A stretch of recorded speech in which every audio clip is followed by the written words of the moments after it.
Dans l'actualité des idées aujourd'hui, chacun cherche sa place avec notre invitée, la philosophe Claire Marin, professeure en classe préparatoire aux grandes écoles et membre associée de l'ENS Ulm. Elle réfléchit depuis longtemps, de livre en livre, aux épreuves de la vie.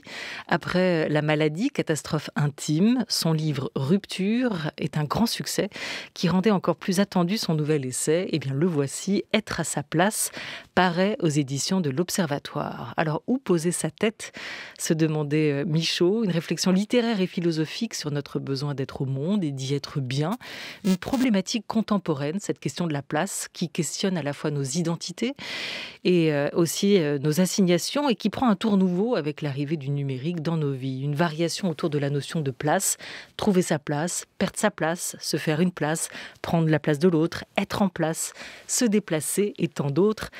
Nous sommes en place. Bonjour Claire Marin. Bonjour. Bonjour, bienvenue autour de cette grande table des idées. Merci à vous d'ouvrir cette semaine avec cette question, cette variation que vous avez mise en place pour ce nouvel essai. Vous le racontez dans ce livre, contrairement au lézard, qui a tout naturellement sa place au soleil. On connaît l'expression lézarder, ce qu'on fait volontiers l'été venu. Nous ne naissons pas finis, nous les hommes. On est plutôt indéfinis. Malgré les déterminismes, nos vies sont faites de choix.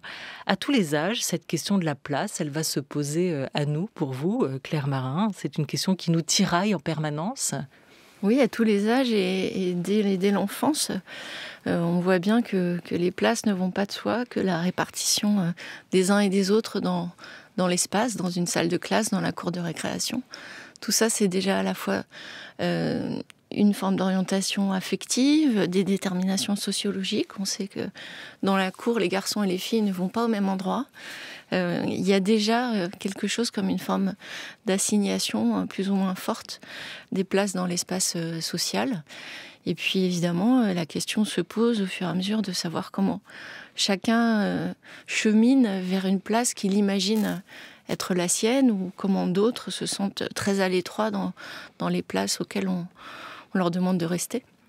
Le lézard, lézarde, il est pauvre au monde, disait Heidegger, et vous reprenez aussi cette métaphore pour dire que c'est peut-être cette question de la place, une question à aborder, à imaginer en pensant à la richesse qui peut se trouver dans cette idée du déplacement. Si nous étions en permanence assignés à une place, immobilisés, la vie serait peut-être très différente.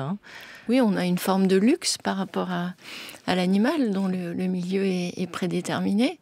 Alors on peut être à la fois envieux de celui qui a sa place à lui, qui finalement ne souffre pas de ce questionnement ou de cet effort pour en sortir, de cette parfaite adéquation. Le lézard, lézarde, en fait, il a un verbe pour lui tout seul.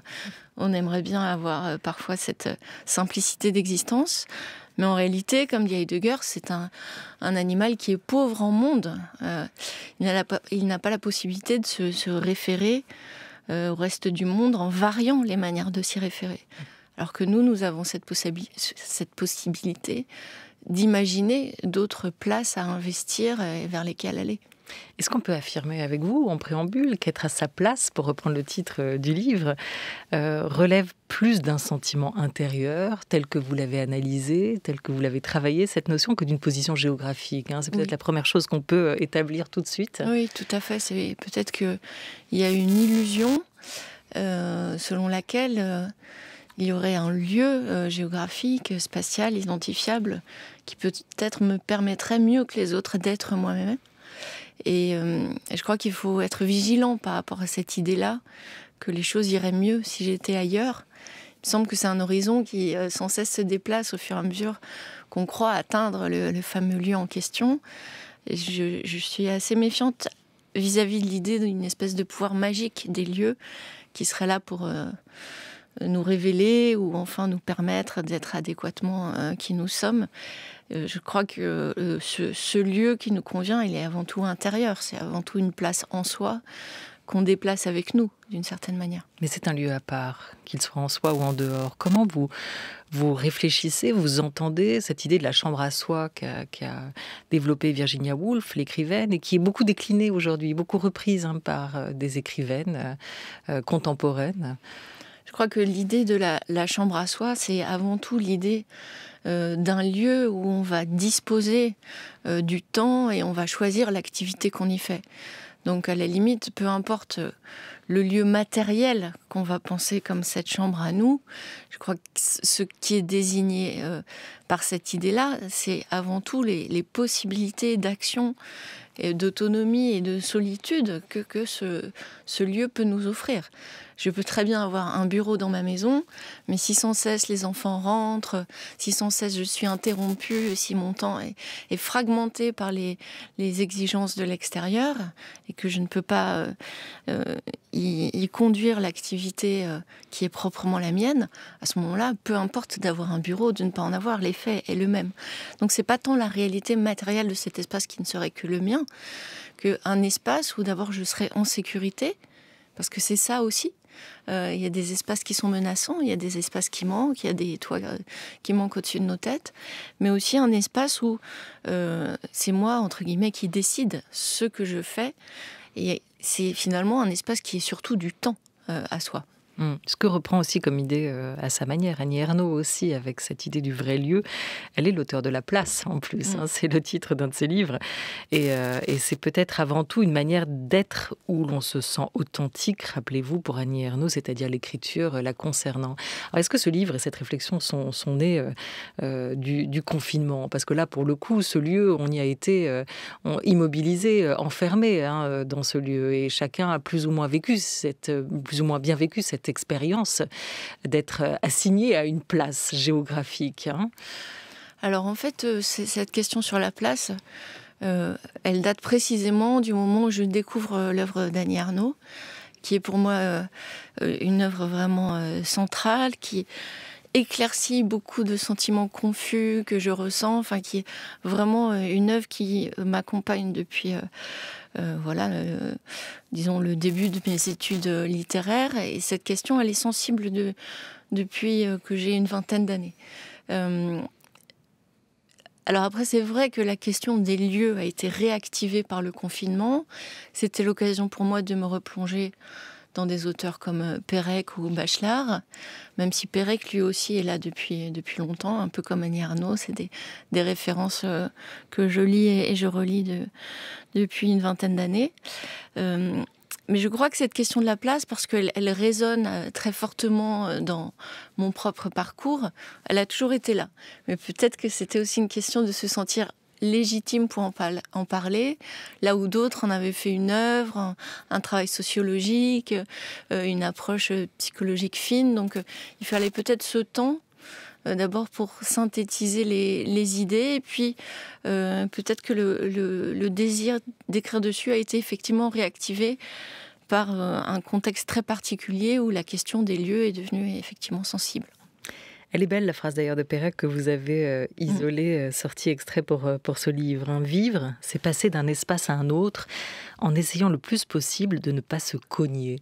Prendre le risque de changer de place, c'est prendre celui d'être ballotté par des vents contraires, rappelez-vous, et d'échouer en terra incognita, prendre le risque de découvrir et d'être surpris par ce qu'on découvre. Oui, l'idée que j'aimais bien, qu'on retrouve aussi chez d'autres auteurs comme chez Günther Anders, un peu plus loin dans le texte, c'est cette idée qu'il y a des places qu'on va être contraint d'occuper, qui sont clairement les places où on n'aurait jamais voulu être, et qui pourtant, malgré la bousculade, malgré les collisions, sont finalement peut-être des places qui vont orienter d'une manière décisive la suite du parcours. Le parcours n'est pas linéaire, il y a des bifurcations, il y a des endroits où on s'arrête plus ou moins longtemps, d'autres où on est bloqué malgré nous. Et ces divers déplacements sont finalement peut-être plus centraux, plus décisifs dans notre existence que les places qu'on a souhaitées pour soi ou qu'on avait imaginées pour soi. Donc les mauvaises places sont parfois peut-être plus importantes que les places qui nous semblaient être les bonnes a priori. Et puis il y a la crainte des tempêtes, l'illusion parfois de la familiarité, de l'immobilisme comme refuge. C'est une invitation à prendre l'air, à sortir aussi, à se déplacer, que nous lance Pérec, chercher une autre place, d'autres lieux, d'autres horizons. On l'écoute. Pour commencer, il y a d'abord des choses très faciles à faire, des choses que je pourrais faire dès aujourd'hui. Par exemple, faire une promenade sur les bateaux-mouches. J'ai jamais été, depuis que je suis parisien, c'est-à-dire depuis ma naissance, j'ai jamais été sur les bateaux-mouches. Alors je pense que ce serait, je sais pas si c'est intéressant, mais enfin ce serait une chose à faire. Et une chose que j'aimerais beaucoup faire aussi, c'est aller vivre à l'hôtel, à Paris. C'est-à-dire me mettre une sorte ouais, c'est un mode de vie, je veux dire, tout en vivant à Paris, vivre à l'hôtel. Ça, c'est quelque chose auquel j'ai souvent pensé, je sais pas si c'est... Ou bien alors, dans un domaine complètement différent, enfin, opposé, vivre à la campagne. Ce que j'ai jamais fait non plus d'une manière très, très régulière. Ou alors, ça, j'aimerais faire, ça, je pense que j'aurai quand même l'occasion de le faire, c'est aller vivre pendant assez longtemps, disons 1 an ou 2 ans, dans une grande ville étrangère. Par exemple, à Londres ou à, je sais pas, peut-être Zurich, enfin, ou Rome. Voilà, qu'est-ce qui lui prend dans cette interview à Georges Perec que vous citez, hein, interview radio diffusée en 1981, où il fait la liste de ces choses à ne pas oublier de faire avant de mourir, et arrive en premier lieu cette idée d'aller passer une nuit, vivre un moment à l'hôtel. Pourquoi l'hôtel ? Qu'est-ce qu'il va trouver après une vie si riche dans cette aventure fantasmée ?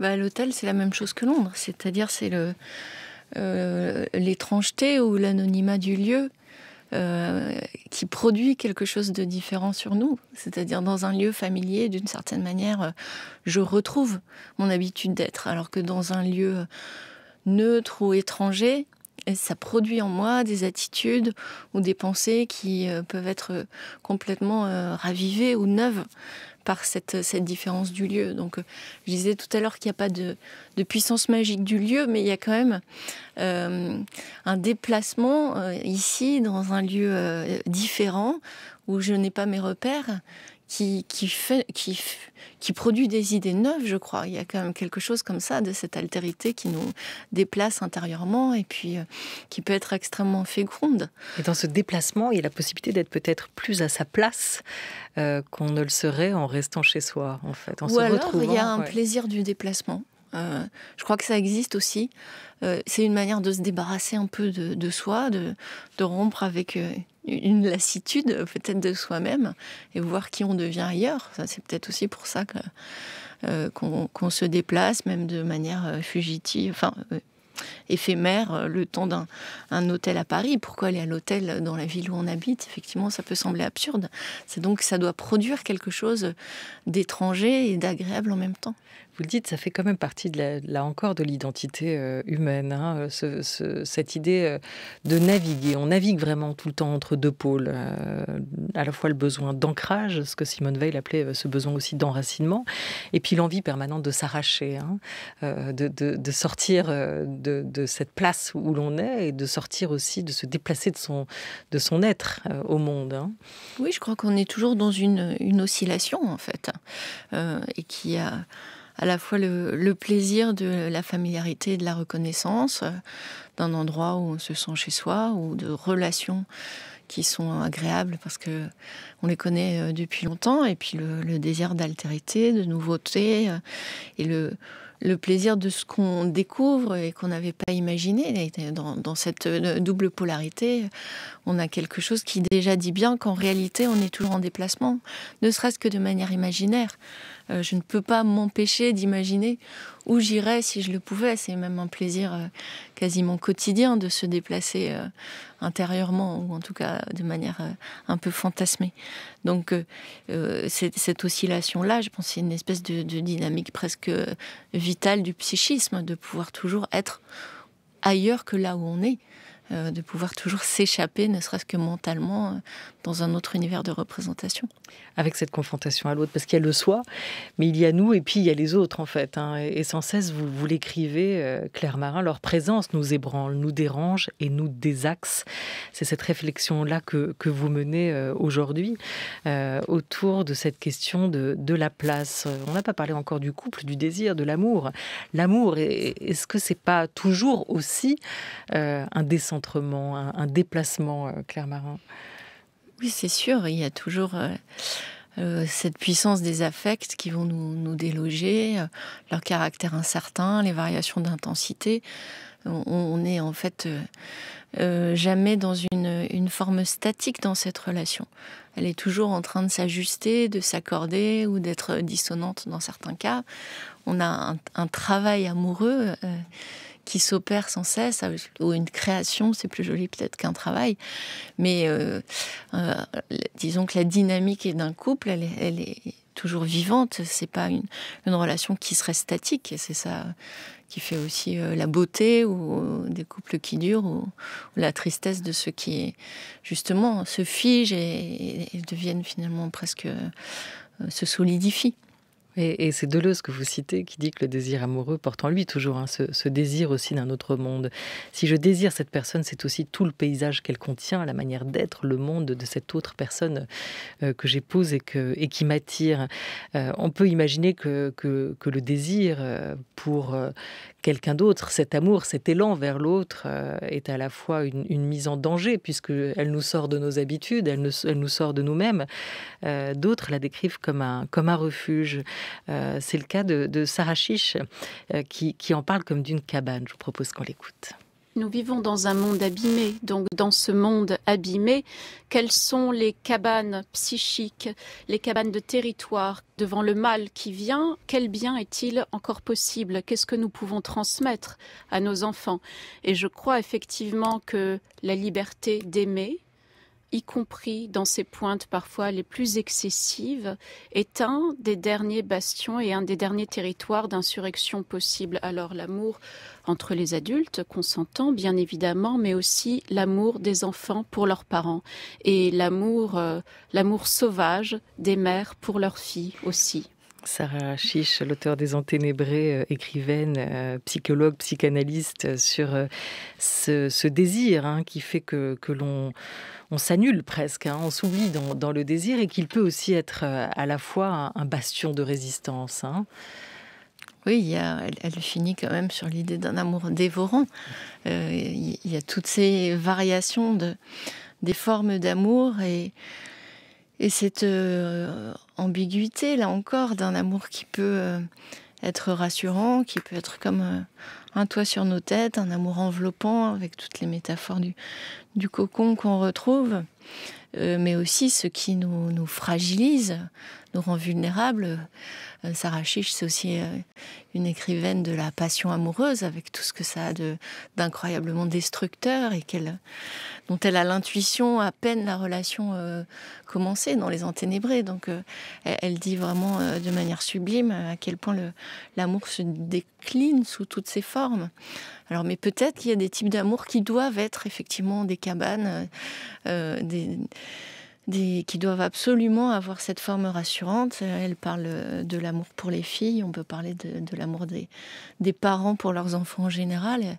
Et là, il y a peut-être quelque chose presque de l'ordre d'une place qu'il faut savoir occuper, d'une place qu'il faut savoir offrir à l'autre, d'une hospitalité.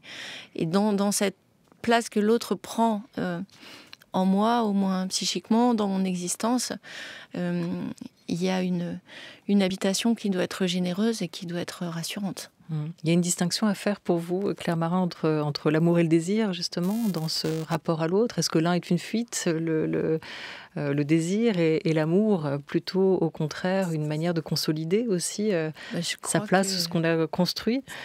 Dans le désir, il y a quelque chose qui est quand même très souvent très égoïste.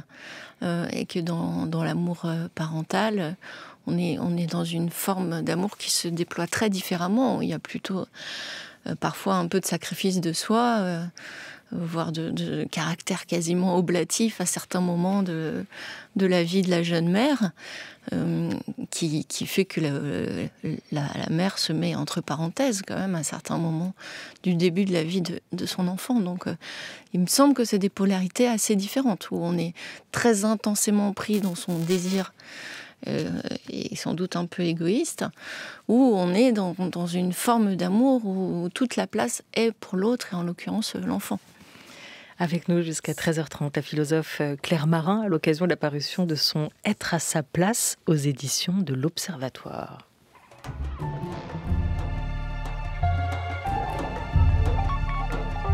France Culture. La Grande Table, Olivia Gesbert.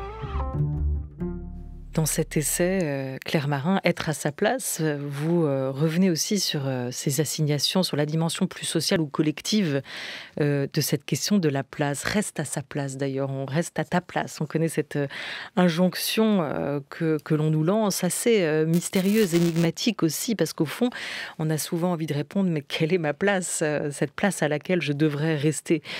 Il y a vraiment ce qu'on attend de nous, que nous soyons à notre place. Pourquoi la société n'aime pas que l'on dépasse, que l'on déborde, que l'on sorte du cadre? Pourquoi ce rappel à l'ordre arrive si fréquemment, Claire Marin? Oui, c'est tous les moments où on nous dit qu'on est insolent, qu'on est impertinent, et on ne comprend pas toujours, quand on est enfant d'ailleurs, ou plus jeune adulte, ce que ça peut vouloir dire. On ne comprend pas toujours pourquoi on a dépassé les bornes. Et c'est, j'allais dire tout simplement, mais en réalité c'est très compliqué, c'est des rapports de pouvoir symboliques qui se jouent quand on commence à revendiquer, d'avoir un discours pertinent sur celui qui appartenait à quelqu'un d'autre, qui peut être un parent, un grand-parent, qui peut être un supérieur hiérarchique. C'est quand tout d'un coup, parce que soi-même on progresse dans sa réflexion, dans ses compétences, on atteint un champ qui n'était pas le nôtre, un champ d'action ou de discours. Et puis c'est aussi parce que certains pensent qu'on n'a pas voix au chapitre dans certains domaines, que c'est un domaine qui est réservé aux hommes, que c'est un domaine qui est réservé aux blancs, que c'est un domaine qui est réservé aux adultes. Donc il y a comme ça des espèces de répartitions symboliques, des espaces où je peux me trouver et des espaces où je ne suis pas le ou la bienvenue. Il y a cette idée de sortir du cadre, de se faire violence, aussi d'avoir le courage de partir pour celui qui ose, et dans le regard de l'autre, l'idée d'un déplacement qui menace l'ordre établi. Ça pose la question de ces déterminismes aussi, et vous avez une jolie manière de parler de ceux qui choisissent parfois de quitter la place dans laquelle le déterminisme social les a peut-être en partie assignés par effraction. Cette idée de casser un peu la fenêtre pour s'en extraire, et c'est tout ça peut-être totalement inconscient pour celui qui subit ou qui le vit ou qui agit finalement. C'est Chantal Jacquet qui parle aussi de la plasticité des êtres, de notre capacité finalement, beaucoup plus qu'on l'imagine, à passer, à traverser d'un monde à l'autre. Oui, il y avait deux idées qui m'avaient beaucoup séduite. D'abord l'idée que l'effraction, certes c'est pénétrer dans un nouveau lieu, mais c'est aussi peut-être faire violence pour sortir du sien, qui peut être un cocon où finalement on étouffe au bout d'un certain temps.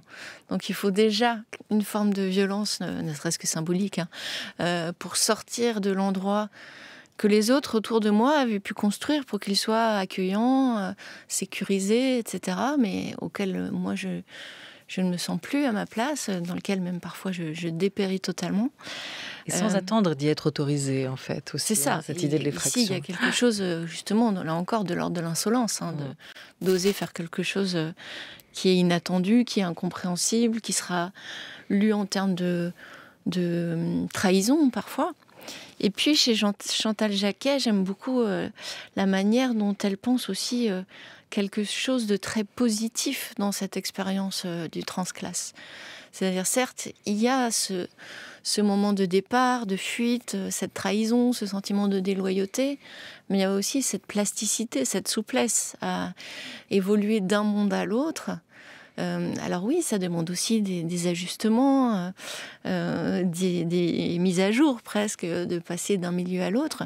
Mais c'est comme le plaisir d'être bilingue, d'être à l'aise dans deux cultures différentes, d'avoir la possibilité de changer de langage, de multiplier les répertoires, les modes d'être.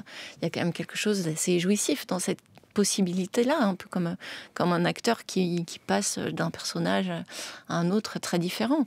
Donc moi, j'aimais bien l'idée que, à la fois, parce que, encore une fois, le travail d'Annie Ernaux est très important pour moi, il y a quelque chose qu'elle décrit si bien, de la souffrance morale qui va avec cette expérience des transclasses, mais il y a aussi une espèce de richesse et puis de chance. Ça veut dire qu'à un moment aussi, on a été accompagnés dans ce parcours. Ça veut dire qu'il y a eu des gens sur notre route qui nous ont aussi donné le courage de partir, qui nous ont donné les moyens, par exemple l'école, de cette ascension. Donc en fait, c'est jamais un parcours qui est tout seul. Souvent, on le pense un peu tout seul. En réalité, le transfuge de classe, il a trouvé des appuis, même symboliques, dans ce qu'il a pu lire, dans des figures qui peuvent être des enseignants ou des animateurs de théâtre. Donc on n'est jamais tout seul à faire ce cheminement-là. Il y a beaucoup la question du choix qu'on retrouve aussi, qui traverse votre propos et votre réflexion, Claire Marin, ces choix que l'on doit faire, qui sont tacites, un peu insidieux, au contraire extrêmement clairement formulés. Et le fait aussi que souvent, si on choisit de rester à une place, que ce soit celle qu'on s'est choisie ou qu'on nous assigne, ça ferme la porte à la possibilité d'aller en conquérir d'autres. C'est accepter de renoncer à d'autres places. Je crois que c'est ça le plus difficile, ouais. C'est de renoncer à certains possibles. Pour moi, en tout cas, c'est ce qui apparaît le choix plus compliqué, de savoir parmi tous les possibles, parce que chaque nouvelle place en ouvre encore d'autres, et qu'en réalité, on est toujours en train d'occuper plusieurs places à la fois. On a sa place familiale, affective, sa place professionnelle, ses relations amicales, donc la place qu'on occupe à un moment est déjà une multiplicité de champs tout autour de nous qui sont autant de possibles pour le sujet. Donc cette question du choix, vous avez bien identifié, c'est un vrai problème. On va écouter le témoignage de Rokhaya Diallo. Elle est écrivaine, journaliste et militante sur cette question très précise des assignations. Pour moi, qui suis issue d'un milieu populaire, qui suis une fille d'immigrés, être là où je suis aujourd'hui, c'est quelque chose qui n'était pas prévisible à ma naissance. D'où le titre du livre Ne reste pas à ta place, parce que si la sociologie avait déterminé ma vie, je ne serais pas ni là où je suis aujourd'hui, ni celle que je suis aujourd'hui. Et puis l'autre chose, c'est vraiment de se dire que quand on a la possibilité de faire des choses qui peuvent nous paraître hors de notre portée, il faut vraiment se dire que si on nous propose des choses, ça veut dire que les personnes qui nous le proposent nous en voient capables. Donc il n'y a pas de raison qu'on se sente moins capables que ce que des gens peuvent voir chez nous. Et ça, vraiment, pour moi, c'est important de se dire qu'il faut vraiment surtout les femmes qui ont tendance à minorer leur qualité parce qu'elles sont élevées dans cette disposition-là, de se dire, en fait, oui, on sait beaucoup plus qu'on ne le croit et on peut beaucoup plus qu'on ne le croit. Alors on pourrait parler à partir de ce témoignage à la fois de James Baldwin, de Frantz Fanon, et vous le faites, Claire Marin, mais il y a autre chose qui ressort aussi de cet entretien, de cette énonciation de Rokhaya Diallo que je trouve aussi intéressante et liée à l'époque. C'est cette fois-ci l'injonction contraire, un peu décalée de celle qu'on évoquait tout à l'heure, le reste à ta place, n'en sort pas. Ici, il y a aussi cette autre injonction de l'époque qui nous dit de ne pas rester à notre place, qu'il faut absolument faire preuve de volonté, qu'il faut trouver sa place, devenir qui on est vraiment, prendre le risque de. Est-ce qu'il n'y a pas dans la société actuelle aussi cette injonction permanente à se trouver ailleurs et autrement, pour vous, Claire Marin? Oui, je crois que c'est très vrai. Je voudrais juste revenir sur ce qu'on vient d'entendre, parce que je trouve qu'elle dit bien qu'à un moment, quelqu'un lui a dit qu'elle en était capable.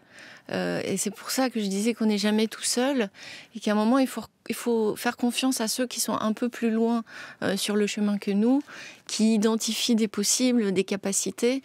Et ça, je crois que c'est très important. Et encore une fois, c'est beaucoup l'école ou le parascolaire, des choses comme ça qui souvent sont présentes, des figures qui identifient en nous des capacités auxquelles on a du mal à croire tout seul.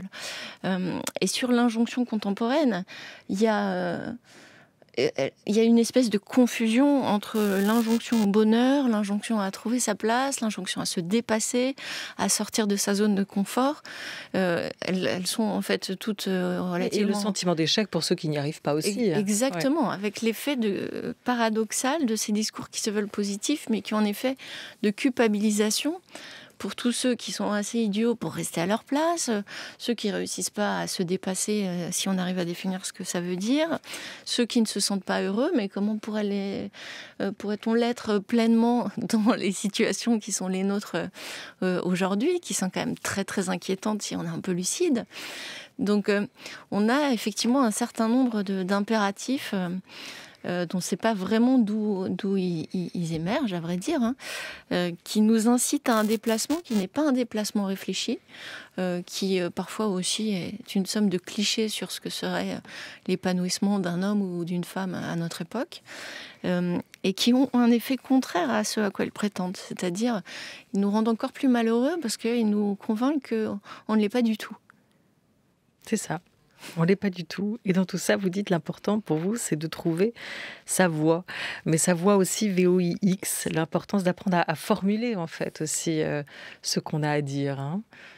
Oui, il y a évidemment cette idée que l'affirmation de soi, elle part par le fait d'être capable littéralement de le dire et d'être entendu, d'avoir un espace où on ne nous coupe pas la parole, où on nous laisse nous exprimer, ou de forcer la possibilité de le faire. Mais je crois que au fur et à mesure que j'écrivais ce texte, je voyais apparaître chez Bourdieu, chez Baldwin, etc., c'est cette idée d'une voix. Et puis, il y a toute cette thématique des voix des femmes qui deviennent silencieuses, dont la pensée féministe a beaucoup fait l'analyse.